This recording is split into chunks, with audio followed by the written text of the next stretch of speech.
అయితే ఇక్కడ అమెరికా ఒక చిన్న మెలికి కూడా పెట్టొచ్చు. అమెరికాకి ఇక్కడ ఒక చిన్న బలం కూడా ఉంది. ఈ డౌట్ కూడా రేపు ఎవరైనా అంటే ఈ ఇంటర్నేషనల్ రిలేషన్స్లో అవగాహన ఉన్న వాళ్ళు ఎవరైనా అడుగుతారేమో అని దానికి ప్రశ్న కూడా నేనే అడుగుతున్నాను. ఆ ప్రశ్న ఏంటి అంటే, మరి అమెరికా ఇంటర్నేషనల్ కోర్ట్ ఆఫ్ జస్టిస్లో సంతకం పెట్టలేదు ఇప్పటి వరకు.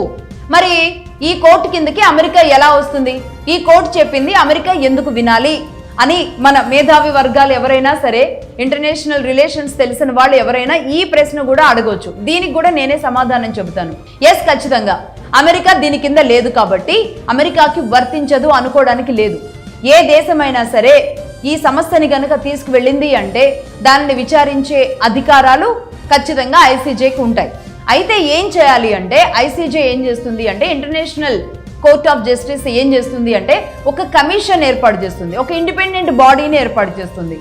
అందులో కొంతమందిని, ఏ స్థాయి వ్యక్తుల్ని, ఇంటర్నేషనల్ కోర్ట్ ఆఫ్ జస్టిస్ ఏం చేస్తుంది అంటే UN peace commission chairman, united nation కౌన్సిల్లో శాంతి కోసం పనిచేసే వాళ్ళు ఉంటారు కదా, ఆ కమిషన్ చైర్మన్స్ని, అలాగే యుఎన్ సెక్రటరీ జనరల్ని ఈ కమిషన్లో చైర్మన్స్గా పెట్టి, దీనితో పాటు ఇంకొంతమంది సభ్యుల్ని పెట్టి, ఐసీజే కింద ఉన్న కొంతమంది సభ్యుల్ని పెట్టి ఒక కమిషన్ ఏర్పాటు చేసి దీనిని ఎంక్వైరీకి ఇవ్వచ్చు. ఈ ఎంక్వైరీలో గనక, ఈ విచారణలో గనక అమెరికా చేసిన జెన్సైడ్, 80 ఏళ్లుగా అమెరికా చేసుకుంటూ వచ్చిన జెన్సైడ్ నిర్ధారణ జరిగితే గనక ఖచ్చితంగా ఐసీజే తగు చర్యలు తీసుకోవచ్చు. అమెరికా మీద తగు చర్యలు తీసుకోవచ్చు, అమెరికా మీద ఆంక్షన్స్ ఇవ్వచ్చు. నేను ఇంతకు ముందు చెప్పినట్లుగా అమెరికాకి ఈ ఆంక్షన్స్ వర్తించేలాగా చేయొచ్చు. అలాగే అమెరికాని వార్ క్రిమినల్గా గుర్తించవచ్చు. వార్ క్రిమినల్ అంటే ఉగ్రవాద దేశంగా గుర్తించవచ్చు. అది ఇంటర్నేషనల్ కోర్ట్ ఆఫ్ జస్టిస్ చేతిలో పని.